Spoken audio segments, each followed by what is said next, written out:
تبارك الذي نزل الفرقان على عبده ليكون للعالمين نذيرا۔ آج کا انسان تفاخر اور تکاثر میں پڑ کر مادہ پرستی کا شکار ہو کر اور دنیا داری کی دوڑ میں بڑا آدمی بننے کا ذوق، دنیاوی عزت حاصل کرنے کا شوق، ان تمام اسباب نے آج انسانیت کو ختم کر کے رکھ دیا ہے۔ آج انسان عزت دیکھتا ہے تو دنیا داری میں، اگر رشتے دیکھتا ہے تو دنیا داری میں، اگر دوستی دیکھتا ہے تو دنیا داری میں، اگر محبت حاصل کرتا ہے تو دنیا داری میں، اگر قرابت اور رشتہ داری دیکھتا ہے تو دنیا داری میں، جس کے اسباب کی وجہ سے پچھلی تمام امتیں تباہ ہوتی آئی ہیں، اور جو فخر کا سبب اللہ رب العالمین نے ہمیں اسلام اور ایمان کی دولت سے دیا تھا، اس کو ہم نے بلا کر رکھ دیا۔ اللہ رب العالمین نے اسے پھر واپس دہرایا اور سورہ حج میں فرمایا وَجَاهِدُوا فِي اللَّهِ حَقَّ جِهَادِهِ وَاجْتَبَاكُمْ، اے ایمان والو اللہ تعالیٰ کے راستے میں جہاد کرو جس طرح سے جہاد کرنے کا حق ہے۔ اس اللہ نے تم پر تو یہ احسان کیا کہ تمہیں اس کام کے لیے منتخب کر لیا ہے۔ وَمَا جَعَلَ عَلَيْكُمْ فِي الدِّينِ مِنْ حَرَجٍ، اور جو دین اس نے تمہارے لیے پسند کیا اس میں کسی بھی قسم کی کوئی تنگی نہیں چھوڑی۔ تمہیں تو فخر اس بات پر کرنا چاہیے ملت ابیکم ابراہیم، تمہارے باپ کی ملت ابراہیم علیہ السلام کا دین اللہ تعالیٰ نے تمہارے سپرد کیا ہے۔ تمہیں تو اس بات پر فخر کرنا تھا وَسَمَّاكُمُ الْمُسْلِمِينَ مِنْ قَبْلُ وَفِي هَذَا، کہ اس اللہ نے تمہارا نام مسلمین اس مقدس کتاب قرآن مجید میں بھی رکھا، اور گزشتہ تمام کتب سماوی، تورات، انجیل، زبور، صحف ابراہیم، صحف موسیٰ، ان تمام کتب میں اللہ تعالیٰ نے تمہارا نام مسلمین رکھا۔ تمہیں اس بات پر فخر کرنا تھا، اور اس کی وجہ بتائی لِيَكُونَ الرَّسُولُ شَهِيدًا عَلَيْكُمْ، تاکہ رسول تم پر گواہ بن جائیں، تمہارے لیے حاضر ہو جائیں، تمہاری گواہی دے سکیں۔ اور تمہیں اس بات پر فخر کرنا ہے کہ تمہیں یہ کام دیا وَتَكُونُوا الشُّهَدَاءَ عَلَى النَّاسِ، کہ تمام لوگوں پر تم سب کو گواہ بننا ہے۔ یہ اللہ رب العالمین نے ہم پر احسان کیا کہ کروڑوں اربوں لوگوں کی دنیا میں اس نے اس کام کے لیے ہمیں منتخب کیا۔ آج ہم اپنے آپ سے سوال کریں کہ ہم نے کتنا اس دین اسلام کے لیے وقت دیا، کتنی آیات اور احادیث ہم نے دوسروں تک پہنچائی، کتنی جماعت المسلمین کی دعوت ہم نے اپنے پڑوس میں، اپنے محلے میں، اپنے دفاتر میں، اپنی دکانوں پر دی۔ کیا اس کی پوچھ گچھ اللہ تعالی ہم سے نہیں کرے گا؟ کیا آج ہمارے لیے صرف یہی بات فخر کا سبب بن کر رہ گئی ہے کہ ہم دنیا داری میں لگیں اور مالدار بننے کی کوشش کرتے رہیں؟ اللہ رب العالمین فرماتا ہے تم کنتم خیر امۃ اخرجت للناس، تم تمام لوگوں میں سب سے بہترین امت ہو، تم لوگوں کے لیے نکالے گئے ہو۔ یہ اللہ تعالیٰ نے یہ مرتبہ اس سے پہلے بنی اسرائیل کو دیا تھا، اور پھر فرمایا تھا یا بنی اسرائیل اذکروا نعمتی التی انعمت علیکم وانی فضلتکم علی العالمین۔ اے بنی اسرائیل، میری ان تمام نعمتوں کو یاد کرو جو میں نے تم پر انعام کی، اور میں نے تمہیں تمام عالمین پر فضیلت دی۔ لیکن جب ان لوگوں نے اللہ کی آیات کا انکار کیا، اللہ تعالیٰ کے حکم کی سرتابی کی، وہ اتنے گستاخ تھے کہ انہوں نے اپنے انبیاء کو بھی نہیں چھوڑا اور ان کو قتل کر ڈالا۔ آج وہ تمام کام جو بنی اسرائیل کیا کرتے تھے سوائے انبیاء کے قتل کے، وہ تمام کام آج کی امت کر رہی ہے۔ چاہے معاملہ سود خوری کا ہو، چاہے معاملہ منافع خوری کا ہو، چاہے معاملہ بد ایمانی کا ہو، چاہے معاملہ اللہ تعالیٰ کے حکم کی سرتابی کا ہو، ہر وہ کام جو بنی اسرائیل کیا کرتے تھے سوائے چند کے آج وہ امت تمام کے تمام کر رہی ہے. اور اس کی سب سے بڑی وجہ یہ ہے کہ ہم اپنے نام مسلم کو بھول گئے ہیں. افسوس اس بات پر ہے کہ جس نام پر فخر کرنا تھا آج اس کا لینا بھی گوارا نہیں کرتے، اور جب پوچھا جاتا ہے کیا تم مسلم بھی ہو تو وہ کہتے ہیں ہاں ہم مسلم بھی ہیں، لیکن جماعت المسلمین اس بات کی دعوت دیتی ہے کہ ہم صرف مسلم ہیں، مسلم ہی ہیں، مسلم بھی نہیں ہیں. یہی وجہ ہے کہ آج ان اسباب کی وجہ سے امت پستی کی طرف جا رہی ہے. اللہ رب العالمین نے تو اس امت کو اللہ تعالیٰ نے اس امت کو خوش کرا اور ان کو اس بات کی طرف گامزن کیا کہ تمہیں اللہ تعالیٰ کی طرف عاجزی کرنی ہے اور اپنے فخر کو ایمان باللہ العظیم پر ترجیح دینی ہے. فرمایا اللہ رب العالمین نے وَلَا تَنْكِحُوا الْمُشْرِكِينَ حَتَّى يُؤْمِنُوا، احساس سے برتری دی ایمان والوں کو کہ اے مومنین تم اپنی لڑکیوں کا نکاح مشرکین سے نہ کرو یہاں تک کہ وہ ایمان نہ لائیں.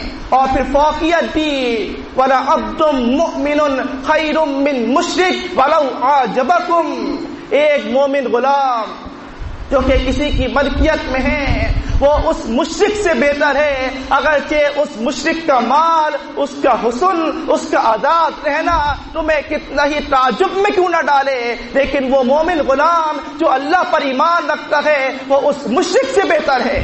یہ احساس برتری دی اللہ رب العالمین نے مسلمین کو اور امت محمد کو.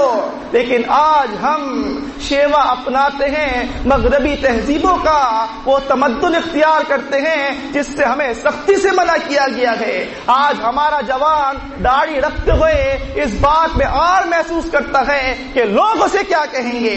آج ہمارا جوان اپنے بالوں کو منڈاتا ہے اور سنت کے مطابق بال رکھتے ہوئے یہ سوچتا ہے کہ لوگ اس کا مذاق نہ اڑائیں، اور یہ خیال آتا ہے کہ کہیں وہ بدصورت نہ لگے. اس امت کے سب سے خوبصورت ترین انسان محمد الرسول اللہ صلی اللہ علیہ وسلم، آپ کے چہرے پر داڑھی سجی ہوتی، آپ کے بال سنت کے مطابق ہوتے. اگر وہ خوبصورت نہیں تو کوئی شخص جو داڑھی مندہ ہو، ننگے سر ہو، سنت کے مطابق اس کے بال نہ ہو تو وہ شخص ہرگز اس خوش فہمی میں مبتلا نہ ہو کہ وہ خوبصورت دکھائی دے رہا ہے. اللہ رب العالمین نے تو ہمیں احساس برتری دی ہے یہ بات بتا کر کہ تم لوگوں میں سب سے بہترین لوگ ہو، کیونکہ وجہ ہے کہ تم امت محمد صلی اللہ علیہ وسلم ہو. فرمایا اللہ رب العالمین نے لا اکراہ فی الدین، دین میں کوئی زور و زبردستی نہیں ہے، دین میں کوئی اکراہ نہیں ہے. قد تبین الرشد من الغی، یقیناً اللہ رب العالمین نے ہدایت کو گمراہی سے واضح کر دیا ہے. تو بس جو شخص وَمَن يَكْفُرْ بِالطَّاغُوتِ وَيُؤْمِن بِاللَّهِ فَقَدِ اسْتَمْسَكَ بِالْعُرْوَةِ الْوُثْقَىٰ، جو شخص طاغوت کا انکار کرے، وہ تمام مادہ پرستی، وہ تمام فیشن پرستی جو آج اس دور میں جنم لی جا چکی ہیں ان سب کو چھوڑے اور اللہ واحد پر ایمان لائے تو یقین مانو اس نے عروۃ الوثقیٰ کو تھام لیا. وہ مضبوط کڑا اللہ رب العالمین نے اس کو دے دیا، لن انفصام لہا، جو قیامت تک کبھی نہیں ٹوٹ سکتا. وہ قیامت فتقطع بهم الاسباب، جب تمام رشتہ داریوں کو ختم کر دیا جائے گا، تمام تعلقات کو اللہ رد کر دے گا، اس وقت وہ عروۃ الوثقیٰ کام آئے گا. کیونکہ جو رشتہ آج ہم اللہ رب العالمین سے بنائیں گے وہ آج بھی کام آئے گا اور بروز قیامت کام آئے گا.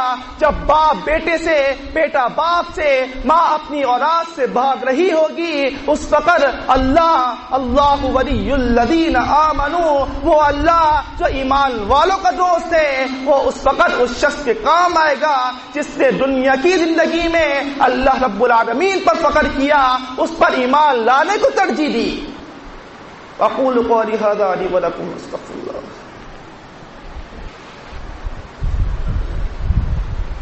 الحمد لله إن الحمد لله نحمده ونستعينه ونستغفره ونعوذ بالله من شرور أنفسنا ومن سيئات أعمالنا من يهده الله فلا مضل له ومن يضلله فلا هادي له وأشهد أن لا إله إلا الله وحده لا شريك له وأشهد أن محمدا عبده ورسوله اللهم صل على محمد النبي وأزواجه أمهات المؤمنين وذريته وأهل بيته كما صليت على إبراهيم إنك حميد مجيد أما بعد فإن أصدق الحديث كتاب الله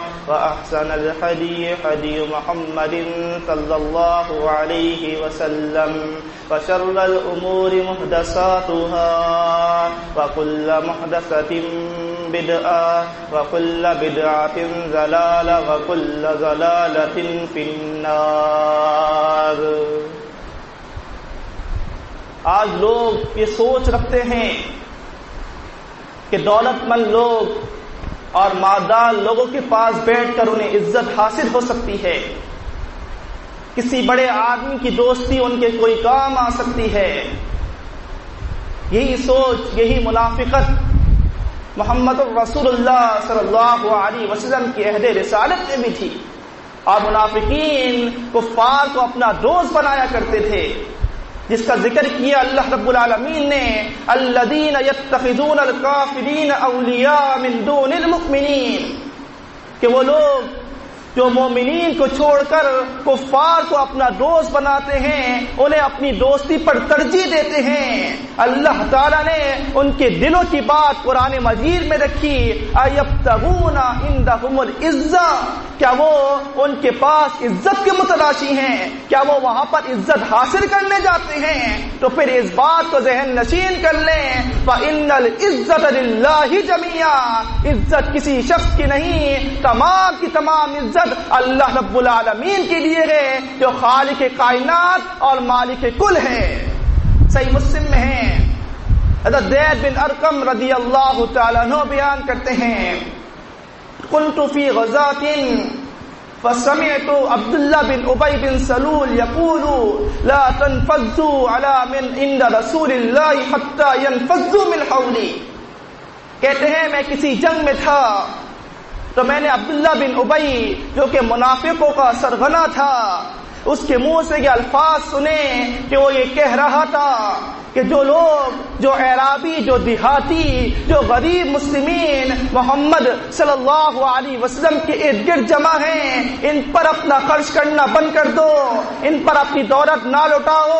جب ان کو مال نہیں ملے گا تو یہ آپ کے ارد گرد سے بھاگ جائیں گے. اور پھر اس نے یہ بھی کہا، لَإِن رَجَعْنَا إِلَى الْمَدِينَةِ لَيُخْرِجَنَّ الْأَعَزُّ مِنْهَا الْأَذَلَّ، کہ اگر اس جنگ میں فتح یاب ہو کر ہم واپس مدینہ آئیں گے تو عزت والے لوگ ذلیل لوگوں کو وہاں سے باہر کر دیں گے. جب زید بن ارقم رضی اللہ تعالیٰ عنہ نے یہ الفاظ سنے، وہ فوراً گئے اور یہ الفاظ اپنے چچا یا پھر عمر بن خطاب رضی اللہ تعالیٰ عنہ کو بتائے کہ اس طرح سے عبداللہ بن ابی عام مسلمین کے بارے میں خیال رکھتا ہے.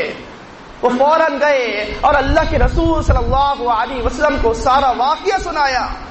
آپ صلی اللہ علیہ وسلم نے فوراً زید بن ارقم رضی اللہ تعالیٰ عنہ کو بلا بھیجا. زید بن ارقم اللہ کے رسول صلی اللہ علیہ وسلم کی خدمت میں حاضر ہوئے اور تمام واقعہ جو وہ سن کر آئے تھے، دیکھ کر آئے تھے، نبی صلی اللہ علیہ وسلم کو سنایا. آپ صلی اللہ علیہ وسلم نے عبداللہ بن ابی اور اس کے تمام ساتھیوں کو بلا بھیجا. وہ تمام لوگ نبی صلی اللہ علیہ وسلم کے پاس آئے اور آ کر فحلفوا ما قالوا هذا، وہ نبی صلی اللہ علیہ وسلم کی خدمت میں قسمیں اٹھانے لگے کہ ہم نے اس طرح کی کوئی بات نہیں کہی، اور زید بن ارقم رضی اللہ تعالیٰ عنہ کو جھوٹا بنا دیا. آپ صلی اللہ علیہ وسلم نے زید بن ارقم کی تکذیب کی اور منافقوں کی اور جو ان کا سردار تھا ان کی بات پر یقین کر لیا.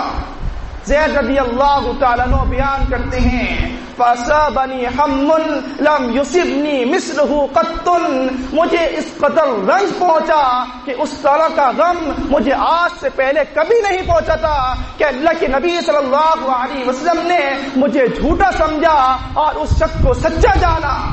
فجلست فی البیت، میں اپنے گھر میں غم کے مارے بیٹھا تھا اور میرے چچا مجھ سے کہہ رہے تھے اے زید کہ تم نے کیا کیا، نبی صلی اللہ علیہ وسلم نے تمہیں جھوٹا کہا اور تم پر ناراض ہوئے. لیکن جو شخص سچا ہوتا ہے، اللہ رب العالمین پر ایمان رکھتا ہے، تو پھر اس کے لیے اللہ تعالیٰ کی طرف سے مدد آتی ہے. آسمان کے دروازے کھلے، جبریل امین علیہ الصلوۃ والسلام نازل ہوئے اور قلب اطہر محمد رسول اللہ صلی اللہ علیہ وسلم پر وحی نازل ہوئی اور پوری سورت اللہ رب العالمین نے اتاری. اذا جاءك المنافقون قالوا نشهد انك لرسول اللہ، من جملہ اور آیات کے. پھر اللہ تعالیٰ نے فرمایا ہم الذین یقولون لا تنفقوا علی من عند رسول اللہ حتی ينفضوا. ہائے اللہ کے رسول صلی اللہ علیہ وسلم، یہی وہ لوگ ہیں جنہوں نے اس طرح کی بات کہی تھی کہ آپ پر اور آپ کے ساتھیوں پر خرچ نہ کیا جائے تاکہ وہ آپ کو چھوڑ کر بھاگ جائیں. یہ کس خوش فہمی میں مبتلا ہیں، کس مال و دولت پر اتراتے ہیں. وَلِلَّهِ خَزَائِنُ السَّمَاوَاتِ وَالْأَرْضِ، آسمان اور زمین کے خزانے اللہ رب العالمین کے ہاتھ میں. وَلَكِنَّ الْمُنَافِقِينَ لَا يَفْقَهُونَ، لیکن منافقین اس بات کو نہیں سمجھتے. اور اے رسول، انہوں نے یہ بھی کہا تھا يَقُولُونَ لَئِن رَجَعْنَا إِلَى الْمَدِينَةِ لَيُخْرِجَنَّ الْأَعَزُّ مِنْهَا الْأَذَلَّ، کہ جب ہم مدینہ واپس لوٹیں گے تو جو غریب ہیں ان کو ہم غریر کر کر عزت والے اس شہر سے باہر نکال دیں گے. کہ کس قسم کی عزت کی متلاشی ہیں، کس چیز کو عزت سمجھتے ہیں. وَلِلَّهِ الْعِزَّةُ، عزت تو اللہ تعالیٰ کے لیے ہے. وَلِرَسُولِهِ، اس کے رسول کے لیے ہے. وَلِلْمُؤْمِنِينَ، اور تمام ایمان والوں کے لیے ہے. وَلَكِنَّ الْمُنَافِقِينَ لَا يَعْلَمُونَ، لیکن منافقین اس بات کو کبھی نہیں سمجھ سکتے. تو دولت اور پیسہ، مالداری، دنیا داری، بڑا آدمی بننا، یہ تمام کی تمام عزتیں دنیاوی عزت ہے. یہ تمام کا تمام روب اور بھرم یہ صرف دنیاوی ہے. جو عزت اللہ کے پاس ہے وہ اسی دن کام آئے گی جس دن نہ دینار اور درہم ہوں گے، نہ سونا چاندی ہوں گے، نہ بھائی اور دوستی کام آئے گی.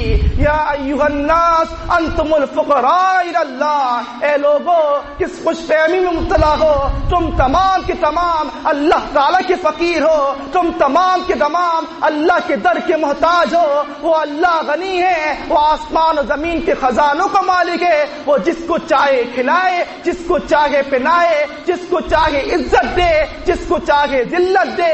یہ کسی شخص کے اختیار میں، کسی شخص کے ہاتھ میں نہیں ہے. صحیح مسلم میں ہے، فرماتے اللہ کے رسول صلی اللہ علیہ وسلم، اللہ تعالیٰ فرماتا ہے یا عبادی کلکم جائعون الا من اطعمتہ، اے میرے بندو تم تمام کے تمام بھوکے ہو سوائے اس کے جس کو میں کھانا کھلاؤں. فاستطعمونی اطعمکم، تم تمام مجھ سے کھانا طلب کرو، میں ہوں جو تم کو کھلا سکتا ہوں. یا عبادی کلکم عارن، اے میرے بندو تم تمام کے تمام ننگے ہو الا من کسوتہ، سوائے اس کے جس کو میں کپڑا دوں. فاستقسونی اقسوکم، تم تمام مجھ سے کپڑا طلب کرو، میں وہ ذات ہوں جو تمہیں پہنا سکتا ہوں، تمہیں کھلا سکتا ہوں. اس دنیا میں اللہ نے تمہیں ننگا اور بھوکا بھیجا تھا اور اس دنیا سے رخصت بھی تمہیں ننگے ہو کر جانا ہے. یہ عزت اللہ رب العالمین کے لیے ہے. تو پھر آج ہمارے فخر کا سبب صرف ایمان باللہ العظیم ہونا چاہیے، مسلم نام پر ہونا چاہیے، اسلام پر ہونا چاہیے اور اس بات کو ذہن نشین کرنا چاہیے. یہی وہ فخر ہے جو دنیا میں بھی کام آ سکتا ہے اور آخرت میں بھی سرخرو کرا سکتا ہے. واقول قولی ھذا لی ولکم استغفر اللہ. تبارك الذي نزل الفرقان على عبده ليكون للعالمين نذيرا.